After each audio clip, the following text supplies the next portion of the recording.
This video is for class 9th chemistry. Chapter 2 is matter around us pure.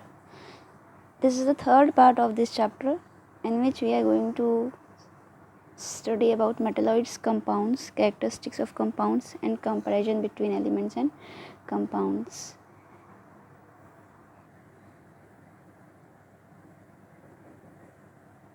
First and second part में आपका ये सब content हो चुका है, जिसमें आपका ये इंट्रोडक्शन था सारा, प्योर सब्सटेंसेस, इम्प्योर सब्सटेंस क्या होता है, ठीक है। इसके बाद ये क्लासिफिकेशन था,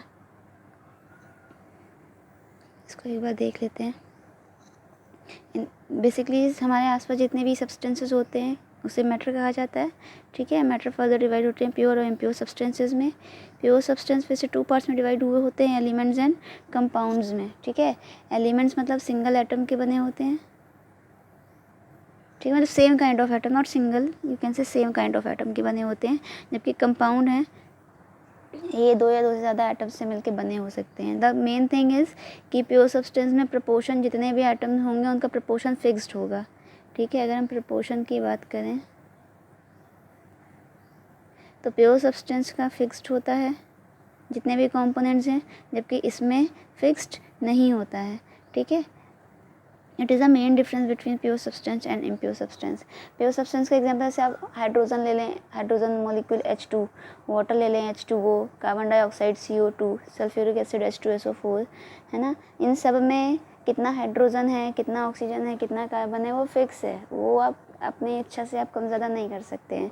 जबकि इम्प्योर सब्सटेंस में फॉर एग्जांपल आप ले लें सैंड एंड वाटर, है ना। सैंड एंड वाटर को जब आप मिलाओगे तो प्रपोर्शन कोई ऐसा यूनिवर्सल फिक्स्ड नहीं है, कोई भी कैसे भी मिला सकता है। कोई पानी ज़्यादा ले ले, सैंड कम ले ले, सैंड ज़्यादा ले ले, पानी कम ले ले, है ना। तो it is a main difference between pure substance and impure substances. इसके बाद एलिमेंट्स एंड कंपाउंड्स हैं। इसके बाद एलिमेंट्स एंड कंपाउंड्स, एलिमेंट्स जब एक ही तरह के एटम्स होते हैं पूरे सब्सटेंस में, ठीक है, एक टाइप के, यहाँ काइंड ये सिंगल काइंड में जैसे H2 है ना, ये प्योर सब्सटेंस, लेकिन हाइड्रोजन में H2 ही है। कंपाउंड में 2 से ज़्यादा जो है उसमें एटम, जैसे H2O की बात करें, यहाँ एक एटम हाइड्रोजन का है, दूसरा एटम ऑक्सीजन का है। H2SO4 की बात करें, यहाँ हाइड्रोजन सल्फर ऑक्सीजन मिलकर के कंपाउंड बना रहे हैं, ठीक है। एलिमेंट में H2 हो गया, O2 ऑक्सीजन हो गया, ओजोन हो गया, क्लोरीन हो गया, सोडियम हो गया, नाइट्रोजन हो गया, है ना। ये सारे क्या हैं, सेम काइंड ऑफ एटम से मिलके बने हुए हैं। जबकि ये क्या है, 2 से ज़्यादा एटम के बने, तो ये कंपाउंड है और ये एलिमेंट्स के एग्जांपल हैं सारे ऊपर। इसके बाद आगे बात करते हैं एलिमेंट्स की। तो elements are further divided into metal, non metals and metalloids. यहाँ मेटल और नॉन मेटल आपको कंपैरेटिव फॉर्म में एक साथ पढ़ा दिया गया है, ठीक है। अभी बता देते हैं। इसके बाद है मेटलॉइड्स, ये अभी आपको पढ़ाना है हमें, ठीक है। इसके बाद कंपाउंड्स की बात करें तो ऑर्गेनिक कंपाउंड्स होते हैं, इनऑर्गेनिक, यहाँ बताया था हमने। ऑर्गेनिक में देखिए ऑर्गन वर्ड है, ठीक है। ऑर्गन कितने होते हैं, लिविंग बीइंग में, मतलब all those compounds which are found in living beings, वो सारे कंपाउंड जो लिविंग बीइंग में पाए जाते हैं, चाहे वो प्लांट हो या एनिमल हो या कोई भी माइक्रो ऑर्गेनिज्म हो, अगर लिविंग बीइंग्स में एग्जिस्ट करते हैं तो वो ऑर्गेनिक कंपाउंड्स होंगे। और वो सारे कंपाउंड जो किसी भी लिविंग बीइंग में नहीं पाए जाते हैं वो इनऑर्गेनिक कंपाउंड्स होते हैं। इम्प्योर सब्सटेंसेस की बात करें तो ये होमोजीनस और हेट्रोजीनस, होमोजीनस मिक्सचर्स को ही ट्रू सॉल्यूशन कहा जाता है, क्योंकि होमोजीनस मिक्सचर्स में जो भी कंपोनेंट्स मिले हुए होते हैं, जैसे मान लीजिए सैंड एंड शुगर है, सैंड एंड वाटर है, शुगर एंड वाटर है, ठीक है। जैसे मान लीजिए सैंड और शुगर है, ठीक है। जब इसमें आप H2O मिलाएंगे तो सैंड कम्प्लीटली मिक्स नहीं होगा, जबकि शुगर पूरी तरह डिज़ोल्व हो जाएगा, है ना। तो ये दोनों जब आपस में मिक्स हो जाएंगे तो उसके बाद आपको पता नहीं चलेगा कि शुगर पार्टिकल्स कहाँ पे है, वाटर पार्टिकल्स कहाँ पे हैं। तो ये होमोजीनस का एग्जांपल हो जाएगा। जबकि सैंड और वाटर जब मिलाओगे तो वो आपस में मिक्स नहीं होंगे, आपको सैंड सैंड अलग दिखाई देगा, वाटर पार्टिकल्स अलग दिखाई देंगे, तो हेट्रोजीनस मिक्सचर का एग्जाम्पल है, ठीक है। हेट्रोजीनस आगे फिर से 2 पार्ट्स में डिवाइड है, कोलॉइड्स में और सस्पेंशन में। फिलहाल in this part we are going to study about the metalloids basically, ठीक है। कंपाउंड्स आगे दी, it is pure substances, pure substances, characteristics of pure substances सब आपको पढ़ाया जा चुका है, ठीक है। प्योर सब्सटेंस फिर से 2 पार्ट्स में डिवाइड होते हैं, एलिमेंट्स में और कंपाउंड्स में। एलिमेंट्स को और सिंपल फॉर्म में तोड़ा नहीं जा सकता, जैसे H2 है है ना। इसको और क्या तोड़ोगे, H को और क्या तोड़ोगे, है ना। ये तो मॉलिक्यूल है, ये एटम है, ठीक है। और यहाँ पे देखा जाए तो उनका कॉम्पोजिशन फिक्स्ड होता है, मतलब H2O की कॉम्पोजिशन फिक्स का मतलब है H2O। अगर वाटर आपको लिखना है तो हमेशा आप यही लिखेंगे, यहाँ आप H को 3, यहाँ आप HO2 नहीं लिख सकते हैं, ये गलत है। वाटर मतलब ये, है ना, ठीक है। इन कंपाउंड्स का कॉम्पोजिशन फिक्स होता है और वो एलिमेंट्स में तोड़े जा सकते हैं, मतलब अगर इसको आप तोड़ना चाहें तो ये क्या हो जाएगा, H+O, मतलब 2 हाइड्रोजन एटम मिल सकता है, 1 ऑक्सीजन एटम मिल सकता है। तो इसको सिंपल फॉर्म में तोड़ सकते हैं, but only by the chemical और इलेक्ट्रोकेमिकल रिएक्शंस से, ठीक है। आगे इसके बाद आपके कैरेक्टरिस्टिक्स ऑफ एलिमेंट्स हो चुका है।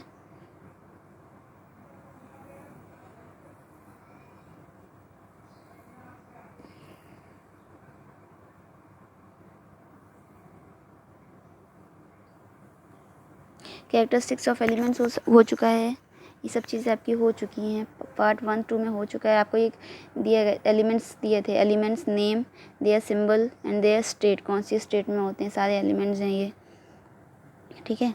आफ्टर दैट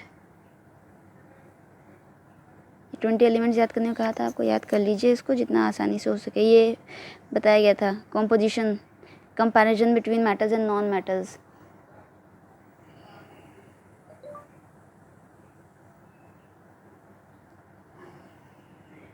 ठीक है। ये आपको सब एक्सप्लेन किया जा चुका है, इसको आप पिछली वीडियोज़ में जाके देख लीजिएगा।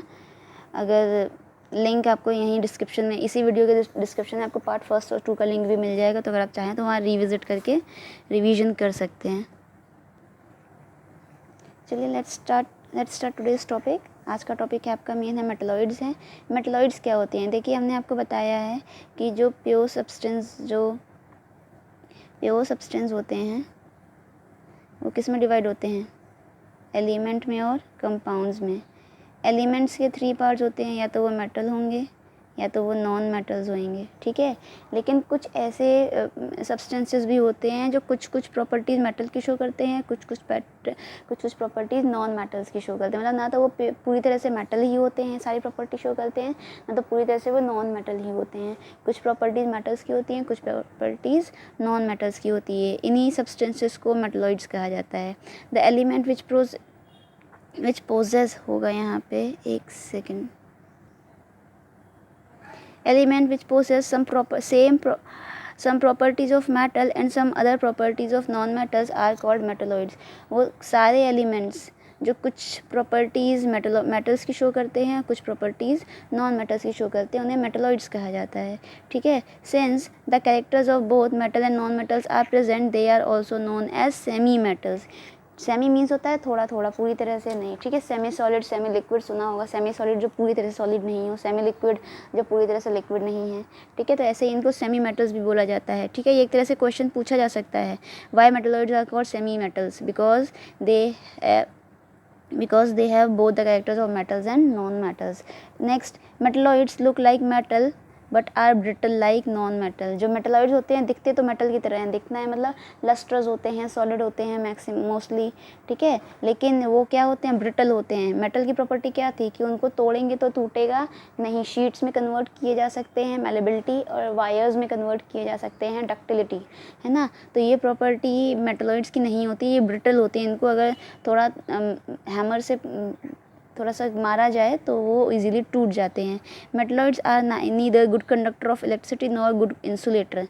ना तो ये बहुत ज़्यादा गुड कंडक्टर होते हैं इलेक्ट्रिसिटी के, मतलब ना तो बहुत अच्छे से इनमें इलेक्ट्रिसिटी पास होती है और ना बहुत अच्छे से नहीं होती है, बिल्कुल बेकार तरह से भी नहीं होती, मतलब बीच के होते हैं, ठीक है।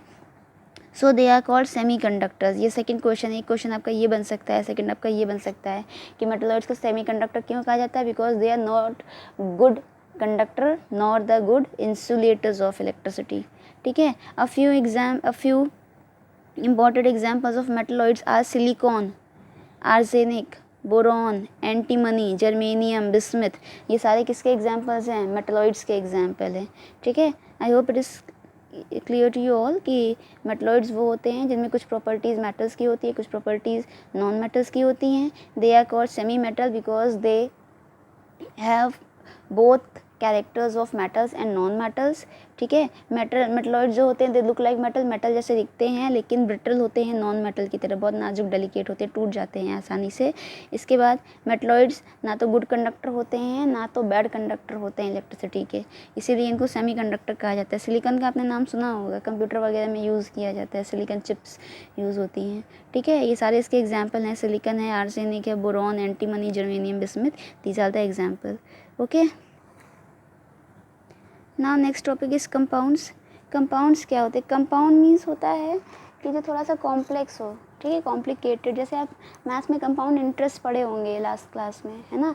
कंपाउंड इंटरेस्ट क्या होता है? एक इंटरेस्ट है, फिर दूसरे साल में इंटरेस्ट पे भी इंटरेस्ट लगेगा, फिर तीसरे साल में 3 इंटरेस्ट हो जाएंगे, पहले साल का, दूसरे साल का और तीसरे साल का, तो एक कंपाउंड हो जाएगा थोड़ा सा कॉम्प्लिकेटेड। तो कंपाउंड का मतलब यहाँ पे वही चीज़ है, एक तरह से कॉम्प्लिकेटेड, वैसे तो इसका मीन्स कॉम्प्लिकेटेड होता है। यहाँ कंपाउंड मीन्स हमने एलिमेंट्स पढ़ा था,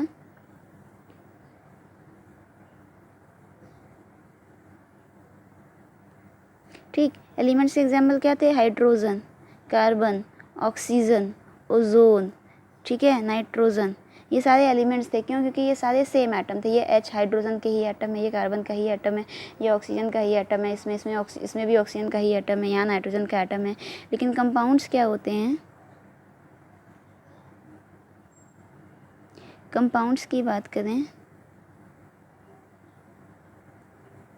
तो कंपाउंड ये कॉम्प्लिकेटेड होते हैं। कॉम्प्लिकेटेड का मतलब क्या है? यहाँ 2 या 2 से ज़्यादा एटम्स एक साथ रह के उसको एक साथ रिप्रेजेंट करते हैं। जैसे वाटर की बात की जाए तो वाटर के लिए क्या लिखोगे?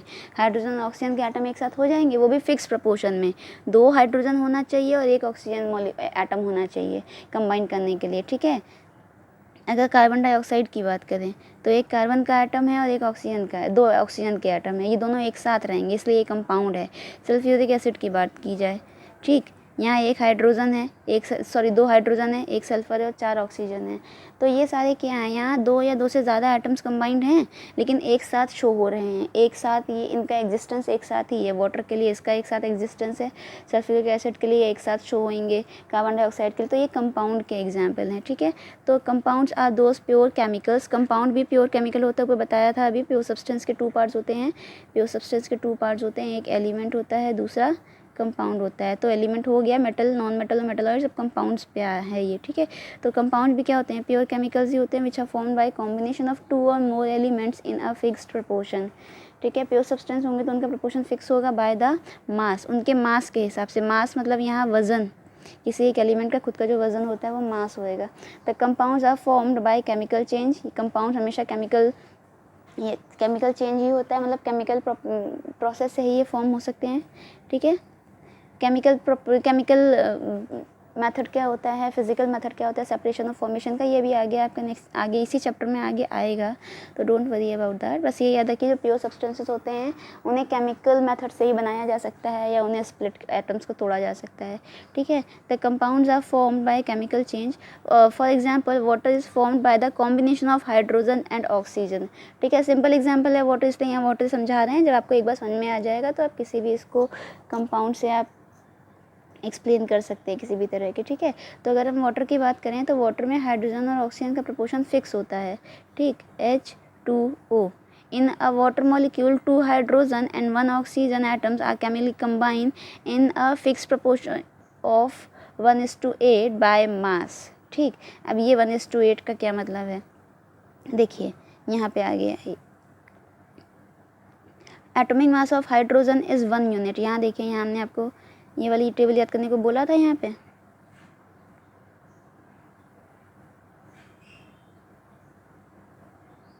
ये वाला टेबल है ना, इसमें तो मास है इसका, हाइड्रोजन का मास होता है 1 यूनिट, ठीक, हाइड्रोजन का मास होता है 1 यूनिट। ऑक्सीजन की बात की जाए तो ऑक्सीजन का मास होता है 16 यूनिट, ठीक। लेकिन वाटर में कितने हैं? वाटर में तो H2O है ना, तो यहाँ भी 2H है, मतलब यहाँ 2 का मल्टीप्लाई हो जाएगा। यहाँ तो कुछ नहीं है, मीन्स यहाँ ऑक्सीजन 1 है, ठीक। तो ये तो 16 ही रहेगा, तो ये कितना हो गया 2, और इन दोनों को हमेशा ऐड करना होता है, ठीक है। फिलहाल वो चीज़ बाद में बताते हैं। 2:6 है तो 2:16 हो गया। हाइड्रोजन और ऑक्सीजन का रेशियो, मास में रेशियो प्रपोर्शन किया होगा ना, हाइड्रोजन ऑक्सीजन का रेशियो कितना है? 2/16, मतलब 2:16 16, अभी सिंपल फॉर्म में कन्वर्ट हो सकता है, 2 1 ज़ा 2, 2 8 ज़ा 16। देखिए ये सब ये चल रहा है, ठीक है, वही चीज़ यहाँ पे चल रही है। अगर हाइड्रोजन H2O मॉलिक्यूल की बात किया जाए तो H2 के 2 यूनिट हो जाएंगे, दोनों का एक यूनिट हो जाएगा ना, तो H2 के 2 यूनिट हो जाएगा। ऑक्सीजन का 16 यूनिट होता ही है, ये होता है, फिक्स्ड है। पीरियोडिक टेबल में आपको अभी 20 एलिमेंट्स याद हो गए होंगे आपको, तो हम अभी आगे आपको मास और बाकी की चीज़ें भी याद करा देंगे, ठीक है। नेक्स्ट अभी देखते हैं नेक्स्ट क्लास में आपको मास, इससे रिलेटेड मास को कंबाइन करके एक टेबल आपको दे देंगे इसी में, ठीक है। तो आगे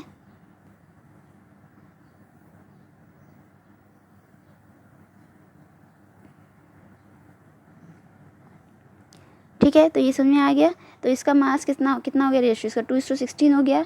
या 2:16 को 1:8 सिंपल फॉर्म में लिखा जा सकता है। Some other examples of compounds are limestone CaCO3, glucose C6H12O6, copper sulphate CuSO4, baking soda NaHCO3, sulphuric acid H2SO4, है ना, कार्बन डाइऑक्साइड CO2। ये सारे ही एग्जांपल्स है कंपाउंड के। क्यों?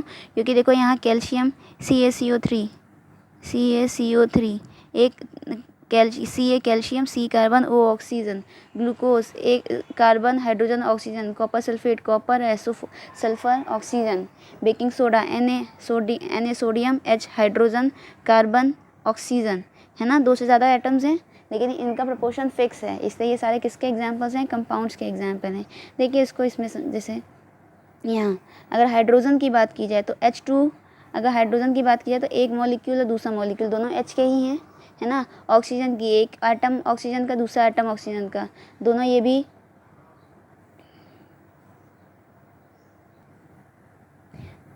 दोनों ऑक्सीजन के ही एटम हैं, तो एक मॉलिक्यूल ऑक्सीजन का हो गया। ये यहाँ ये भी नाइट्रोजन है, ये भी नाइट्रोजन का एटम है, तो ये एक मॉलिक्यूल नाइट्रोजन का हो गया।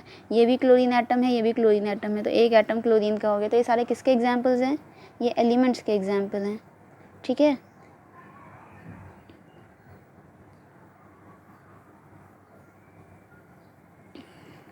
क्योंकि यहाँ सबके एटम्स सेम हैं इन सब में, देखिए, ठीक है। आगे आइए नाइट्रोजन ऑक्साइड में, ये नाइट्रोजन का है, ये ऑक्सीजन का एटम है, लेकिन दोनों फिक्स्ड प्रोपोर्शन इनका फिक्स्ड है, दोनों एक साथ खुद को रिप्रेजेंट कर रहे हैं। यहाँ पे एक हाइड्रोजन का है,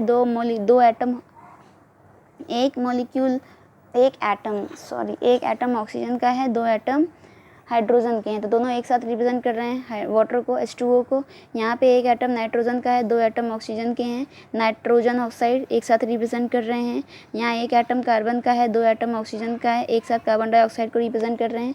तो ये 2 से ज़्यादा एटम है ना, 2 एटम है फिलहाल यहाँ पे, 2 से ज़्यादा भी सल्फ्यूरिक एसिड वगैरह 2 से ज़्यादा के एग्जाम्पल्स हो जाएंगे। तो ये सारे किसके एग्जाम्पल्स हैं, कंपाउंड्स के एग्जाम्पल हैं। आई होप एटलीस्ट इतना तो समझ में आ गया होगा कि एलिमेंट्स क्या होते हैं, कंपाउंड्स क्या होते हैं, ठीक है। आगे आते हैं कैरेक्टरिस्टिक ऑफ कंपाउंड्स में। कंपाउंड्स ये प्योर केमिकल सब्सटेंस होते हैं, बता चुके हैं, which have molecules as their repeating units, जिनमें मॉलिक्यूल्स के रिपीटिंग यूनिट्स हो सकते हैं। रिपीटिंग यूनिट्स का क्या मतलब है, देखिए एटम, मॉलिक्यूल, कंपाउंड थोड़ा सा कॉम्प्लिकेटेड है, ठीक है। तो अभी जब ये कंटेंट ख़त्म हो जाएगा, ये फर्स्ट पार्ट, तो ये वाला पार्ट ख़त्म हो जाएगा, ये एक सेक्शन, तो हम आपको एक लाइव क्लास में लेके उसको क्लियर कर देंगे, ठीक है। देखिए जैसे H2O है, ये एक मॉलिक्यूल है, ठीक। यहाँ अगर आप 2 लिख देंगे तो 2 वाटर के 2 मॉलिक्यूल हो जाएंगे, अगर 3 लिख दोगे तो वाटर के 3 मॉलिक्यूल हो जाएंगे, ठीक है। तो ये मॉलिक्यूल्स के यूनिट बढ़ सकते हैं, लेकिन ये H2O हमेशा H2O ही रहेगा। यहाँ पे आप लिख सकते हो, ठीक है, यहाँ 3 लिख दो, 4 लिख दो, 5 लिख दो, 6 लिख दो, लेकिन ये आप कभी भी चेंज नहीं करेंगे अगर वाटर के लिए लिख रहे हैं, ठीक है। तो जो वाटर केमिकल सब्सटेंसेस हैं, ये कंपाउंड है, वो केमिकल सब्सटेंस होते हैं जिनके मॉलिक्यूल रिपीटिंग हो सकते हैं, लेकिन मॉलिक्यूल्स का कॉम्पोजिशन हमेशा फिक्स रहेगा। Second, they have fix composition, ठीक है। H2O के लिए हाइड्रोजन H के 2 मॉलिक्यूल होने चाहिए, ऑक्सीजन का 1 मॉलिक्यूल होना चाहिए, ठीक है। हम बार बार एक ही एग्जाम्पल से आपको इसीलिए समझा रहे हैं कि एक ही एग्जाम्पल से आपको जब चीज़ें क्लियर हो जाएंगी तो किसी का भी एग्जाम्पल दे के उसको बढ़ा सकते हैं। ये मैं सोचिएगा एक ही एग्जाम्पल में हम समझा रहे हैं। एक वाटर इसलिए कि वाटर बहुत कॉमन है, जानते हैं, ठीक है, और एक ही एग्जाम्पल के बेसिस पे आपको समझा रहे हैं बार बार, ताकि इजीली आपको चीज़ें समझ में आ जाए। They have, for example, water is a compound formed by the action of 2 parts of hydrogen with 1 part of oxygen by mass 2:16, 1:8। अभी ऊपर ये चीज़ एक्सप्लेन कर चुके हैं ये कैसे आया है, ठीक है। Separation of components, separation component means होता है जो उसके हिस्से पार्ट्स होते हैं, कॉम्पोनेंट को आप पार्ट्स कह सकते हैं, ठीक है। Component of compound can be done by chemical method, बता चुके हैं जितने भी कंपाउंड बनते हैं केमिकल मेथड से बनते हैं, ठीक है। Compounds are homogeneous,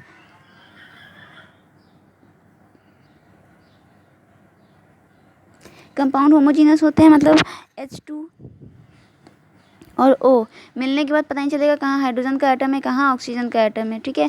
have same properties and composition through out the mass, पूरे मास का वो प्रॉपर्टीज़ सेम ही होगी, एक साथ मिलकर ये एक साथ रिप्रेजेंट करेंगे। हाइड्रोजन और ऑक्सीजन अपनी प्रॉपर्टी एक साथ शो नहीं करेगा। The properties of compound are different from its constituent element, जैसे यहाँ पे प्रॉपर्टी जो है कंपोनेंट्स की वो अपने कांस्टेंट एलिमेंट से बिल्कुल अलग होती है। जैसे वाटर किससे बना होता है, हाइड्रोजन से और ऑक्सीजन से, ठीक है। हाइड्रोजन अकेले हम हाइड्रोजन की बात करें तो हाइड्रोजन बर्न हो सकता है, ठीक है, हाइड्रोजन गैस जो है वो बर्न होती है, और ऑक्सीजन क्या होता है वो बर्निंग में हेल्प करता है। लेकिन जब ये मिल के जब H और O मिल के H2O बना देते हैं तो वाटर ना तो जलता है और ना तो जलने में हेल्प करता है। तो दोनों की प्रॉपर्टी अलग अलग कुछ और ही थी, है ना, लेकिन एक साथ जब वाटर बनाया तो उसकी प्रॉपर्टी कुछ और ही है। तो कंपोनेंट्स की प्रॉपर्टी कंपाउंड के बाद कंपाउंड बनने के बाद पूरी तरह से चेंज हो जाती है। They have constant melting and boiling point,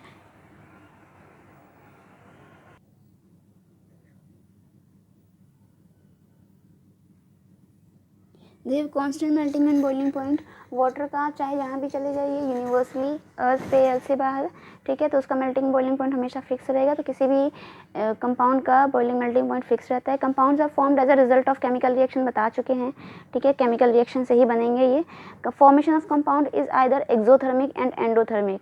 exothermic का मतलब होता है कि हीट रिलीज करते हैं, ठीक है, और एंडोथर्मिक का मतलब होता है कि हीट यूज़ करते हैं रिएक्शन के समय, ठीक। एक्सो मीन्स होता है एग्जिट निकलना और एंडो मीन्स अंदर, ठीक है। तो अगर इसमें से हीट निकलेगी और एंडो में हीट यूज़ होएगी, ठीक है, एंडो में हीट यूज़ होगी। आगे आते हैं, a compound has a definite molecular formula, सबका मोलिकुलर फॉर्मूला ये है, मोलिकुलर फॉर्मूला H2O, है ना, इसी को मॉलिक्यूल्स का फॉर्मूला बोला जाता है, ठीक है। तो ये हमेशा फिक्स होगा, कभी भी ये किसी भी एक स्पेसिफिक कंपाउंड का जो है मॉलिक्यूलर फॉर्मूला वो चेंज नहीं होगा। यहाँ पे एक कंपैरिजन है, फिर ये लास्ट फिलहाल ये ख़त्म हो गया है, ठीक है। ये है कंपैरिजन, लास्ट एक कंपैरिजन का ये डिफरेंस का ये, ठीक है। पैरामीटर मतलब प्रॉपर्टीज़, यहाँ पैरामीटर मीन्स प्रॉपर्टीज़ है, एलिमेंट और ये कंपाउंड का कॉलम। नेचर की बात की जाए तो जो एलिमेंट्स होते हैं सिर्फ एक सिंगल एटम के बने होते हैं, एक ही तरह के एटम्स के बने होते हैं, जबकि जो कंपाउंड है वो एक से ज़्यादा एटम्स के मिलकर बने हो सकते हैं। काइंड ऑफ एटम की बात किया जाए तो contain molecule which have only one, जितने भी मॉलिक्यूल्स होंगे, जैसे यहाँ देखिए ये H है, सिंगल होगा तो ये एटम है, H2 ये मॉलिक्यूल है, ठीक है। H अकेला एग्जिस्ट नहीं कर सकता है, वो हमेशा मॉलिक्यूल फॉर्म में एग्जिस्ट करता है, ठीक है। तो यहाँ पे किसी भी सब्सटेंस का जो मॉलिक्यूल होगा वो सेम काइंड के ही एटम का बना होगा, जबकि कंपाउंड का जो एक मॉलिक्यूल होगा वो 2 से ज़्यादा एटम उसमें हो सकते हैं। ये हाइड्रोजन का एक मॉलिक्यूल है, ये वाटर का एक मॉलिक्यूल है, ठीक है। डिविजिबिलिटी की बात की जाए तो can not be divided into simple substance by chemical reaction, H को और सिंपल फॉर्म में तोड़ा नहीं जा सकता हाइड्रोजन को। और यहाँ कंपाउंड्स की बात की जाए तो उनके कंपोनेंट्स मतलब जो भी उसमें एक एटम है, जो भी एटम है, जैसे H2O में H और O को अलग किया जा सकता है by the chemical method like decomposition reaction. Melting boiling point की बात किया जाए तो इनका कांस्टेंट होता है मेल्टिंग बॉइलिंग पॉइंट, यहाँ कंपाउंड्स का भी कांस्टेंट होता है। केमिकल प्रॉपर्टीज़ की बात किया जाए तो इनका केमिकल प्रॉपर्टीज़ कांस्टेंट होता है, ठीक है। यहाँ पे भी elements present in the compound do not show their original property as the properties of compound are different from the properties of its individual constant elements, ठीक है। इससे अभी बताया था ना, H जलता है और ऑक्सीजन बर्निंग में हेल्प करता है, लेकिन H2O ना जलता है ना जलने में हेल्प करता है। तो इनकी जो स्पेसिफिक प्रॉपर्टीज़ है वो कंपाउंड में भी शो हो ऐसा बिल्कुल भी ज़रूरी नहीं है। तो आई होप इतना सब okay, so it is enough for today. I hope ये सब चीज़ें आपको समझ में आ गई होगी, ठीक है। इसको अच्छे से देख लीजिएगा, पढ़ लीजिएगा, कोई दिक्कत होगी तो बताइएगा। Thank you. चैनल वीडियो अच्छा लगे तो चैनल लाइक सब्सक्राइब कर दीजिएगा और आइकन जो बेल है उस पर दबा दीजिएगा ताकि आपको आगे के सारे नोटिफिकेशन मिलते रहें। Thank you. सब्सक्राइब कर दीजिएगा चैनल।